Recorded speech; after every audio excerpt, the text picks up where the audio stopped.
आपका स्वागत है हमारे YouTube चैनल स्टोरीस्केप हिस्ट्रीज पर। आज हम बात कर रहे हैं एक ऐसे महान क्रांतिकारी की जिन्होंने अपने अदम्य साहस और संकल्प से भारतीय स्वतंत्रता संग्राम में महत्वपूर्ण योगदान दिया। ये कहानी है भगत सिंह की। सांसद भगत सिंह की 1907 में इनका जन्म हुआ। लियालपुर नाम का गांव लाहौर में पड़ता था आज, जो कि पाकिस्तान में है। मां विद्यावती कौर, पिता किशन सिंह। बचपन से ही जो लाहौर में एक स्कूल था जो कि ब्रिटिश सरकार का, ब्रिटिश हुकूमत से इन्फ्लुएंस स्कूल था, उसको ज्वाइन नहीं किया। दयानंद एंग्लो वैदिक पद्धति के द्वारा जो स्कूल, जिसको आजकल डीएवी बोलते हैं ना, दयानंद आर्य समाजी माहौल में पढ़ना इन्होंने चुना। शुरू से ही इतना पढ़ाई में तेज, इतना तेज कि बचपन भर में इन्होंने लगभग 50 किताबें स्कूल टाइम में पढ़ डाली, जो कि अपने स्कूल से अलग किताबें थी। पॉलिटिकल रिफॉर्म, सोशल रिफॉर्म, किसी भी प्रकार के इकोनॉमिक रेजिम पे जो किताबें, इनका बड़ा इंटरेस्ट था। जो एकाकी की भावना थी ना भगत सिंह में, वो सीखना चाहिए। एकाकी की भावना, सिलेक्टिव लिसनर थे, हर जगह खड़े नहीं होते थे, उठते बैठ जिधर आजादी आजादी आजादी आजादी, ये भावनाएं दिमाग में बचपन से घुस गई। छोटे थे, 1919 में अप्रैल 13 को जलियांवाला बाग कांड हुआ। बस इतने छोटे समय 11-12 साल के 40 किलोमीटर दूर पैदल चले गए। उसी जलियांवाला बाग में पहुंच गए। वो आवाजें कौन रही थी इनके दिमाग में, जो वो लाशें थी वहां पे, कितने लोग चले गए। काफी लोग तो वहां पास में पड़ा कुआं था, उसी में डूब गए, उसी में कूद के छलांग मार के, क्योंकि जनरल डायर ने जो गोलियां मारने का सबको आदेश दे दिया। कहते कि आज भी उस कुएं से पानी निकालो तो उसमें रक्त की बूंदें मिलती हैं आज भी। ये वहां से खून से भरी मिट्टी को बर्तन में डाल के लिया एक बोतल में, और घर में लाके इतने सुंड हो गए। तो छोटा सा बच्चा है, क्योंकि इसके दिमाग में ना वो घुस चुका था। इसकी बहन ने पूछा, क्या हुआ, बता दे क्या हुआ, इतनी देर से क्यों आया? ये बोला, ये खून मेरे उन शहीदों का है, देशवासियों का, जिसका मैं बदला लूंगा, अंग्रेजों को मार भगाऊंगा। जब इनके पिता खेती किया करते थे ना। बोले, आम की गुठली क्यों? वही पिता से पूछते थे। पिता कहते थे, बेटा आम लगेंगे, पेड़ लगेगा। ये कहते थे, ठीक है जी, मैं बंदूक बो दूंगा ताकि बंदूकों का पेड़ लग जाए। इतने छोटा सा बच्चा क्या सोच रहा है? कहता है कि मुझे बंदूक इसलिए चाहिए ताकि अंग्रेजों को भगा दूं। 1920 के आसपास गांधी को देश से बहुत ताकत, बड़ा सहयोग मिल रहा था। गांधी उस समय पावरफुल आवाज बन चुके थे देश की, जिन्होंने आम जनता की आवाज को उठाया। अहिंसावाद, वो क्या कहते हैं, मुझे लड़ना नहीं है, लड़े बिना अंग्रेजों को, गोरों को भगा दूंगा। नॉन कोऑपरेशन मूवमेंट चालू किया। ये नॉन कोऑपरेशन मूवमेंट आपने इतिहास, हिस्ट्री में जरूर पढ़ा होगा। क्या कहते हैं, असहयोग आंदोलन, गोरों का लाया, गोरों का बनाया, जो कुछ रिजेक्ट करते जाओ, रिजेक्ट करते जाओ, रिजेक्ट करते जाओ, पागल लोग के चले जाएंगे देश से। गांधी बोले, शांति से करा दूंगा इस काम को, और पूरा देश मान गया। उस समय बड़े प्रभावित थे शहीद आजम भगत सिंह उनके विचार से, वो भी ज्वाइन कर गए। उन्हीं दिनों चौरी चौरा नाम का एक स्थान, जो गोरखपुर में बिहार के नजदीक आज भी पड़ता है, वहां पे 1922 में, उस समय 14 साल के रहे होंगे भगत सिंह, 1922 में इन्होंने एक पुलिस थाने के सामने जोरदार प्रदर्शनकारियों ने शोर मचाया। वहां एक बाजार में अंग्रेजी शराब बिक रही थी, अंग्रेजी कपड़े बिक रहे थे। वहां इन्होंने शोर मचाया कि बोरे वापस जाओ और ये कपड़े और शराब की बिक्री बंद करा दो। और जो वहां का जमींदार था, अंग्रेजी से इन्फ्लुएंस था गोरों से उस समय, उस जमींदार ने गुप्तेश्वर सिंह नाम के थानेदार को रिक्वेस्ट किया, भाई ये बंद करा दो, मेरा धंधा खत्म हो जाएगा, इसको बंद कराओ। और चौरी चौरा में तभी पुलिस वाले बाहर आ गए और उन्होंने हवाई फायरिंग करी। बोला, बर करो इस आंदोलन को। ये बोले, हम क्या कह रहे हैं, हम तो कुछ नहीं कह रहे, हम तो कह रहे हैं हम केवल अंग्रेजी सामान नहीं खरीदेंगे, शराब नहीं खरीदेंगे, कपड़े नहीं खरीदेंगे। लेकिन गुप्तेश्वर सिंह माना नहीं। अच्छा, भीड़ 4000 लोगों की थी। वही गुप्तेश्वर सिंह ने ठई गोलियां हवा में चलाई, ये नहीं माने, उन्होंने 2-4 तो गोली मार दी। वहीं 2 प्रदर्शनकारियों की वही मृत्यु हो गई। भीड़ और आग बबूढ़ा हो गई। गुप्तेश्वर सिंह ने हाथ गोलियां चलाई, बोला मार दूंगा। फिर सामने गोलियां चलाई, हुआ के दरोगा था ना वो, इनको तो करना था। और जब गोलियां चलाई उन्होंने, 3-4 लोग जैसे ही और मरे। इतने में ये तैयार नहीं थे दरोगा, इनकी गोलियां खत्म हो गई, भीड़ आ गई।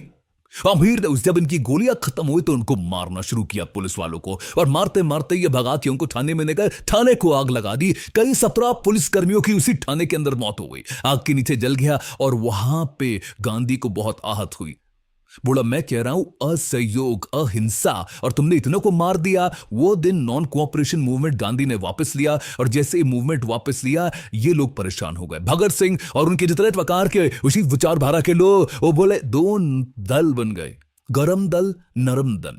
नरम दल गांधी का था और गरम दल भगत सिंह जैसे लोगों का था। उन दोनों बोल्शेविक मूवमेंट रशिया का था, उससे ये बड़े प्रभावित थे। मैंने बताया ना, विदेशी किताबें भी बहुत पढ़ते थे। बोल्शेविक मूवमेंट ये बोला कि लड़ना पड़ेगा, तो बात ये थी कि हो सकता है अगर गांधी नॉन कोऑपरेशन मूवमेंट वापस ना लेते, आजादी जल्दी मिल गई होती। एक्चुअली उन दिनों ना भगत सिंह तो नाचा करते थे, आजादी मिलने वाली है, आजादी, क्योंकि नॉन कोऑपरेशन मूवमेंट सक्सेसफुल था, पूरा देश को सहयोग मिला। गांधी पूरा देश को सहयोग मिला, गांधी ने वापस ले लिया। बड़ा अभी आप तैयार नहीं हो, आपने गुप्तेश्वर सिंह पुलिस वाले को और पूरे थाने को क्यों मार के खत्म कर दिया। गांधी ने रोक दिया पूरा आंदोलन। ये लोग उस समय आग बबू बोले अब लड़ना पड़ेगा। और ये जो एक्चुअली ये ना हथियारों की क्रांति बाद में आई, भगत सिंह की पहले विचारों की क्रांति थी। उन दिनों कॉलेज ज्वाइन किया इन्होंने, लाला लाजपत राय का पंजाब के अंदर जो पाकिस्तान में पड़ता वो कॉलेज ज्वाइन किया और वहां पे ये गतिविधियां स्ट्रॉन्गर थी। उन दिनों ये लगभग 300 किताबें अपने कॉलेज में एक्स्ट्रा पढ़ बैठे, क्योंकि जब खाली होते थे किताब पढ़ते थे और उसके बाद अपने एकाकी की भावना से स्पीड आती है। ध्यान दीजिए, लर्निंग क्या है, एकाकी की भावना से। इसीलिए तो शहीद भगत सिंह ने 23 साल की उम्र तक वो सब कर दिया जो आज लगभग 90 साल के बाद भी हम उनको याद कर रहे हैं। 1924 में ये लगभग 17 साल के थे, मां ने शादी की तैयारी कर दी। ओए बेटा शादी कर लो, एक कुड़ी बनी सोड़ी है, ओए बेटा शादी कर ले, तेनू रोटी खुआएगी, शादी कर ले, तेरा ध्यान रखेगी। मां बोलती रह गई और ये क्या बोली, दुल्हन मेरी दुल्हन नहीं होगी, आजादी ही मेरी दुल्हन होगी। रातों रात चिट्ठी लिख के भाग गए, मां रोती थी, अकेली पड़ गई। क्यों ऐसा होता है कि भगत सिंह की जब बात हो तो हम चाहते हैं पड़ोसी के बच्चे के घर पैदा हो, अपने घर पे सब कुछ छोड़ के। ये वहां पंडित आजाद की टीम को ज्वाइन कर लिया और जाकर क्या बोले, अब एकाकी की भावना। जानते हैं शुरू में तो बचपन में बड़े एक्साइटमेंट में रहा करते थे, कुश्ती लड़ते थे, अभिनय का शौक रखते थे, लेकिन एकाकी की भावना के चलते 1925 में इन्होंने, अभी 18 साल के हुए थे, काकोरी कांड की तैयारी कर ली। काकोरी कांड को इन्होंने सफल बनाया, पैसे की जरूरत थी, अंग्रेजी खजाने को लूट लिया और लूटने के बाद अच्छा पकड़े गए। उसे पकड़े गए अशफाकुल्ला खान और राम प्रसाद बिस्मिल, इन दोनों को फांसी हुई। 2 शह सवारों को जब फांसी की सलाह सुनाई, ये लोग